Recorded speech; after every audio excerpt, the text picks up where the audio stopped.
like, these are the things that you love, like being competitive, and, you know, even when I go out and play with family or friends or whoever, like, you make it. Let's stop pretending for even a single second.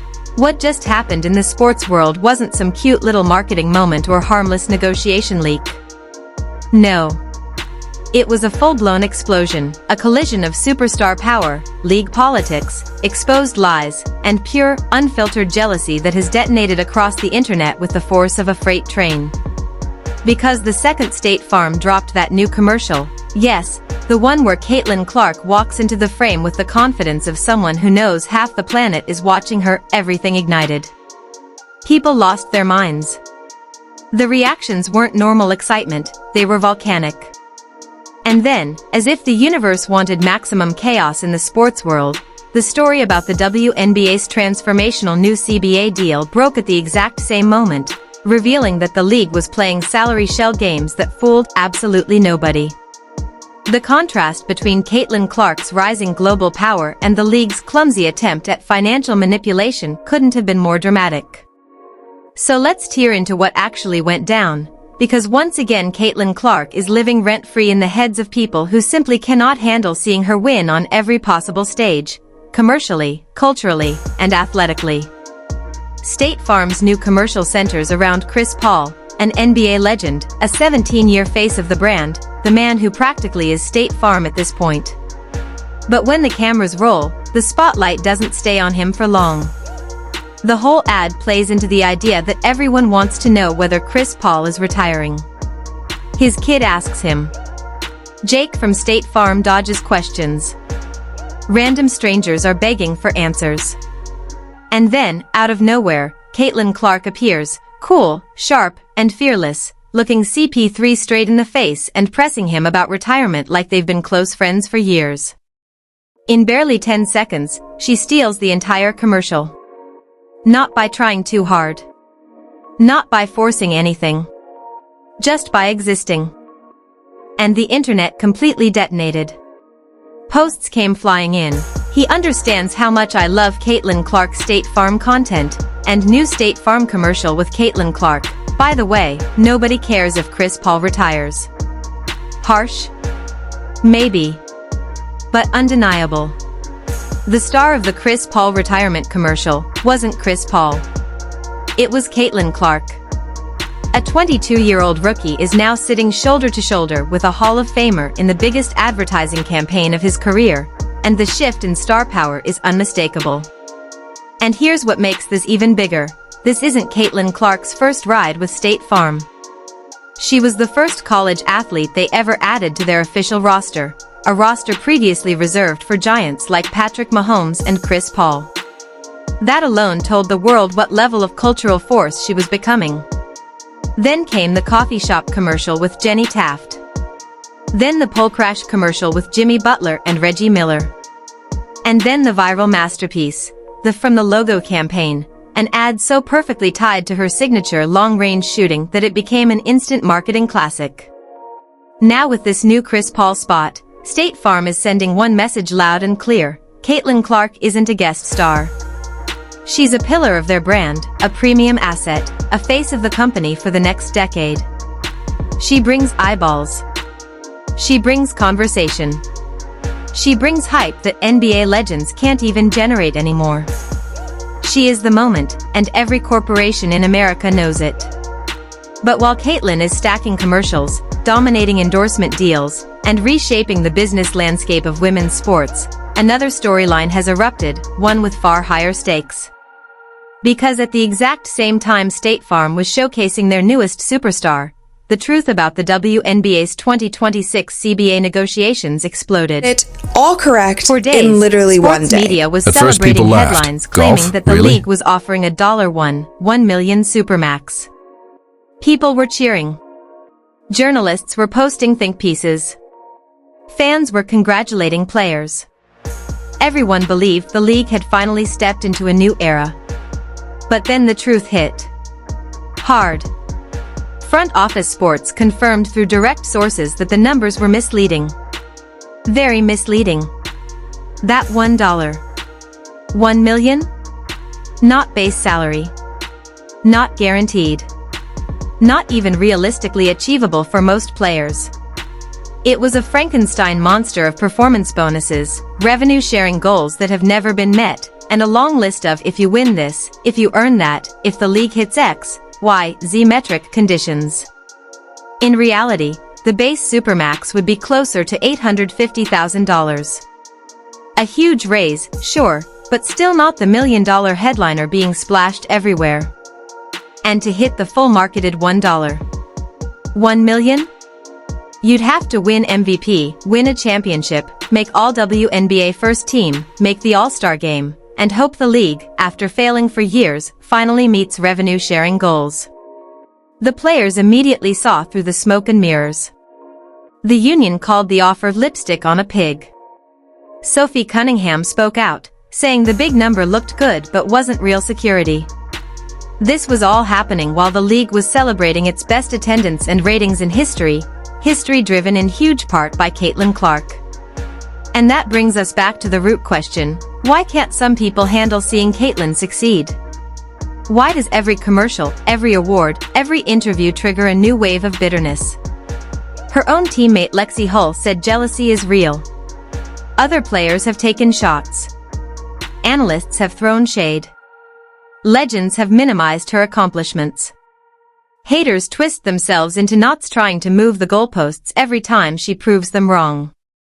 The truth is simple: Caitlin Clark has become too big, too quickly, for people who spent years expecting women's basketball to stay small.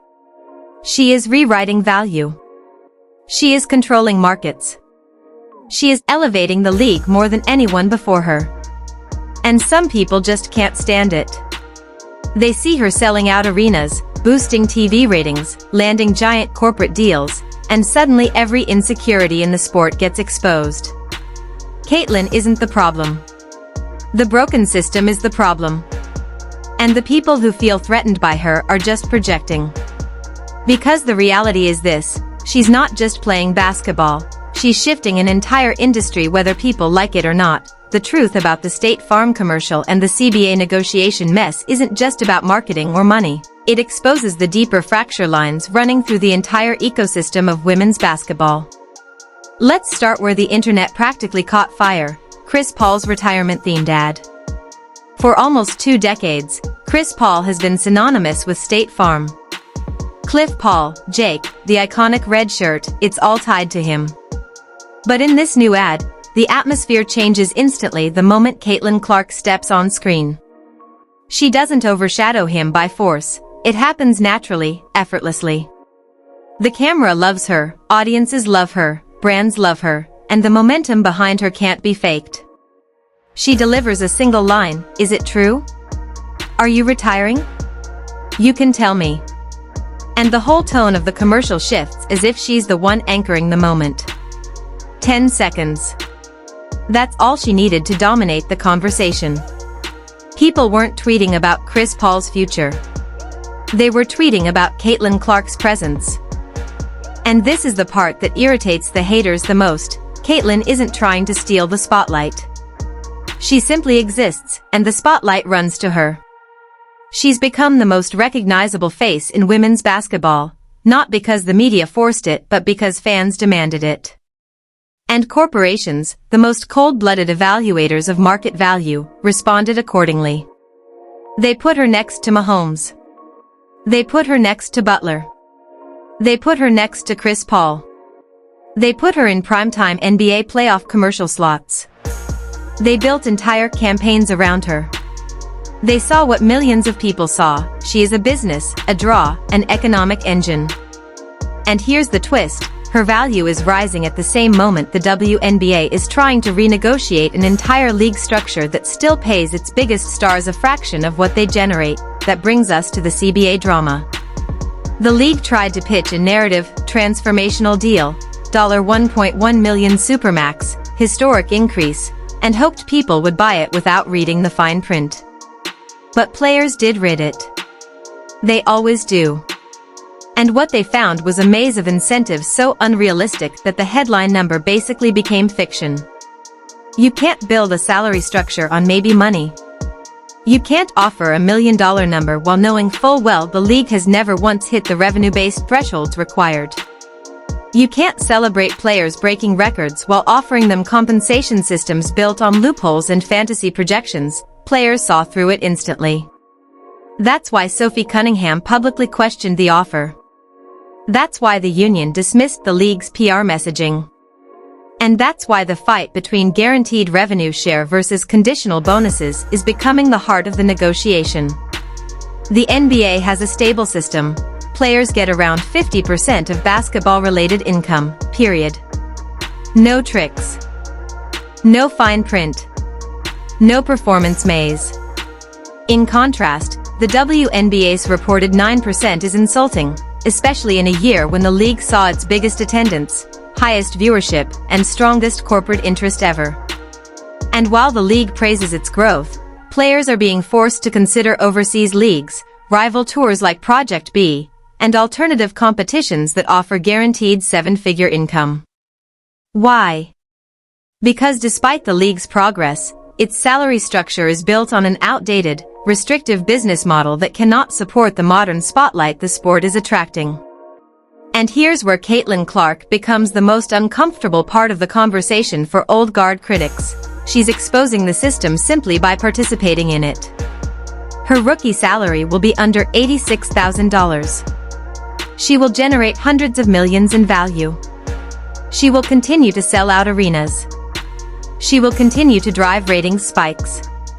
She will continue to expand the fan base.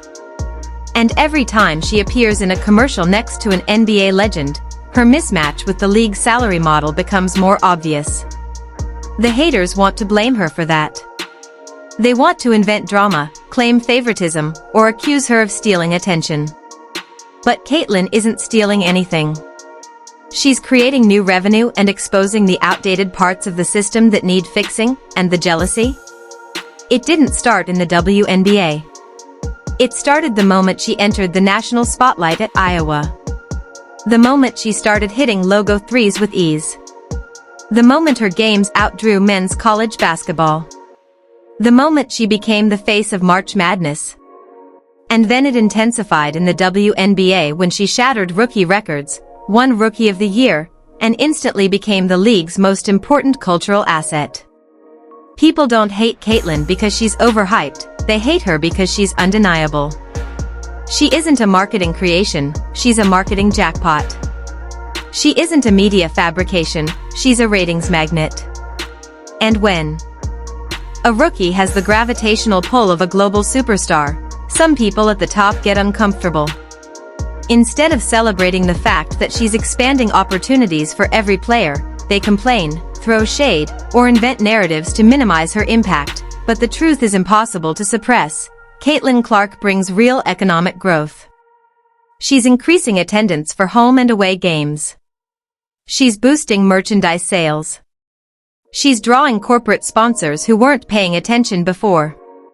She's part of the reason the WNBA can even talk about $1 million supermax contracts. And yet, the same people who want bigger salaries are sometimes the same ones who resent the player most responsible for making bigger salaries possible. The contradictions are wild. The jealousy is real. And Caitlin Clark keeps moving forward regardless. The final, unavoidable reality in all of this is that Caitlin Clark has become the centerpiece of a moment in women's sports that is defining the future of the entire industry. Every commercial she appears in, every article written about her, every negotiation update indirectly tied to her impact, it's all part of a bigger shift that some people simply cannot accept. And nowhere is that more obvious than in the reaction to her being featured in the State Farm commercial with Chris Paul while the WNBA salary controversy was simultaneously unfolding. The contrast is almost poetic. The league's biggest star is thriving on the global stage while the league itself is struggling to justify its pay structure. And the haters aren't upset because Caitlin doesn't deserve her success. They're upset because her success exposes the problems they've spent years pretending don't exist. Caitlin Clark's endorsements prove what corporations think she's worth. Nike signed her to the largest women's basketball shoe deal in history, 8 years, $28 million. Gatorade features her in national campaigns. State Farm treats her like an A-list anchor in their marketing lineup. Even her college commercials were more polished and widely rotated than most professional athlete ads. This isn't hype. This is measurable market value. When brands invest millions, it's because they expect returns in the tens of millions. But there's a painful irony. The league benefiting from her fame can't pay her even a small fraction of what she's worth. That disconnect is what fuels the CBA fight. That disconnect is what fuels resentment from players who have never seen someone rise this quickly. And that disconnect is what fuels the jealousy that Lexi Hull openly talked about in her Glamour interview, where she revealed that other teams, other players, even fans, openly resent the media attention the Fever receives simply because Caitlyn is on the roster. People can call it competitiveness. They can call it frustration. But let's be real, it's jealousy. Jealousy disguised as criticism. Jealousy disguised as protecting the league. Jealousy disguised as gatekeeping. Cheryl Swoops tried minimizing her records with inaccurate claims. Diana Taurasi threw warnings at her before she even played a game. Opponents took cheap shots at her during the season. Even now, people keep moving the goalposts. First, it was she won't survive the league's physicality. Then she adjusted. Then it was she won't win Rookie of the Year. Then she won it. Then it became she only gets attention because of the media. But the media doesn't decide who sells out arenas before they arrive. The media doesn't decide who boosts TV ratings when they play. The media didn't spend money on Nike, Gatorade, State Farm, Wilson, Panini, and dozens of other corporate relationships. Corporations did. Fans did. Numbers did. But the saddest and most frustrating part of this whole situation is that while Caitlyn is doing everything right, respecting veterans, acknowledging legends, crediting teammates, praising opponents, she is still the lightning rod for negativity created by a system that refuses to evolve at the pace she is forcing it to. The salary structure is outdated. The revenue share is insufficient. The incentives are unrealistic. And instead of directing all their frustration at the system that underpays them, some players direct that frustration at the single player generating the momentum needed to fix the system. That's the irony. The jealousy toward Caitlyn contradicts the long term. Players claim to wants, Jonquil Jones, and Jewel Lloyd are signing deals outside the league. If the WNBA doesn't fix its pay structure immediately, elite players will play elsewhere. And guess who is going to have more options than anyone? Caitlyn Clark. She is the most valuable player in women's basketball from a business standpoint. She could go to Project B and make millions instantly. She could negotiate separate appearances in overseas tours. She could sign new media deals. She has leverage no rookie has ever had. And that leverage exists because she built her own market at Iowa and then expanded it even further in the WNBA. She didn't inherit anything. She created it. And that's exactly why she triggers people. She is rewriting the rules of what women's basketball can be, and not everyone is prepared for that. So here we are, 8 days before the CBA deadline, the WNBA in the middle of its biggest financial crossroads ever, corporate sponsors lining up behind the league's brightest star, alternative leagues offering million-dollar salaries, and a fanbase split between those who love Caitlyn Clark for elevating the sport and those who resent her for it. But while everyone else argues, while critics take shots, while anonymous social media accounts melt down because she appears in a 30-second State Farm commercial, Caitlyn Clark remains unbothered. She keeps working. She keeps producing. She keeps winning at life. And as all of this unfolds, one undeniable truth rises above everything. Caitlyn Clark didn't break the system, she exposed it. She didn't create the jealousy, she revealed it. And she didn't ask for the spotlight, it chased her.